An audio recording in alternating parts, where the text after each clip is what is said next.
The Select Board recently approved the charge of the Climate Action Plan Committee, which will guide the town in developing a plan that meets or exceeds the state's climate mitigation and resilience goals.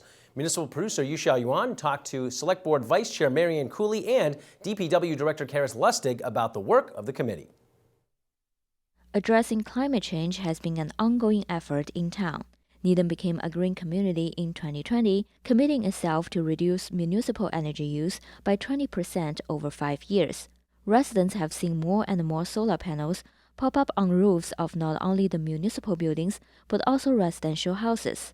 New constructions need to meet stricter energy efficient standards after Needham adopted the Stretch Energy Code in 2019. But each practice takes on its own purpose, and even the municipal projects can come across a lack of guidelines. We sort of talked about this, and there weren't a lot of clear, comprehensive policies that would set sort of a goal of, yes, we do put solar on every building, or we only do it when there's a financial benefit.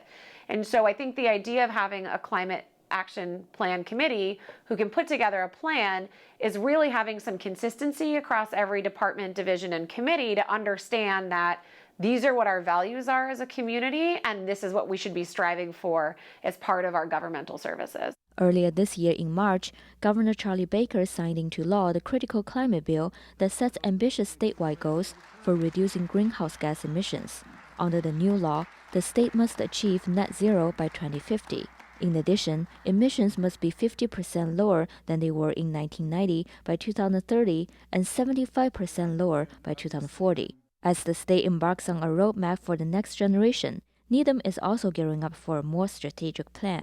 At this point, it's time to just map out and really understand where our greenhouse gas sources are, what are the most significant sources, and what are we going to do to ameliorate those and power them in some other way. One key step for the Climate Action Plan Committee will be reviewing the town's climate-related data with the Metropolitan Area Planning Council's Greenhouse Gas Inventory tool. The spreadsheet-based tool allows a municipality to use publicly available data sets to automatically calculate emissions across all sectors of the community. This method can help the municipalities identify their major emission sources and prioritize programs and policies for emissions reduction. To do that, it will require that we look at our energy usage, our transportation usage, our heating, all these different vehicles where energy is used in the town, and understand what the strategy is going to be to green the sources of energy that power those, or that provide for batteries, or whatever it might be that will be able to source that power going forward. Right now, we've kind of been all over the map with what we've done because somebody brings a project and we do it or we don't do it. We've largely done them. But I think we're going to make some priorities for where we actually put our resources so that we can have the biggest impact on the town's carbon footprint as a whole. The committee will also take a deeper examination of the infrastructures in town to help build climate resilience of the community. With lots of weather events that have had high rain totals in a short period of time, how do we build our systems so that there's less of an impact when we know we're going to have this weather that's a little bit more variable than we've had before? The committee will consist of 9 voting members.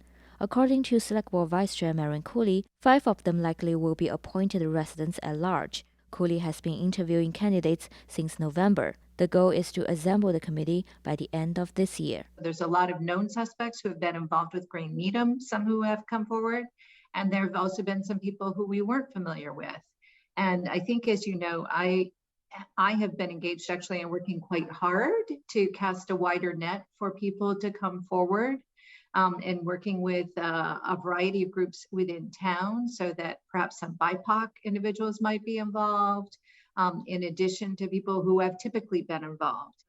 I do have a few new faces, bringing some different skills, some bringing skills that come particularly in climate, some who bring skills that are more large-scale change management. Cooley says the committee would have its first meeting in January and report to the Select Board every 6 months. The final climate action plan should be due by the end of 2023. For the Needham Channel News, I'm Yushao Yuan.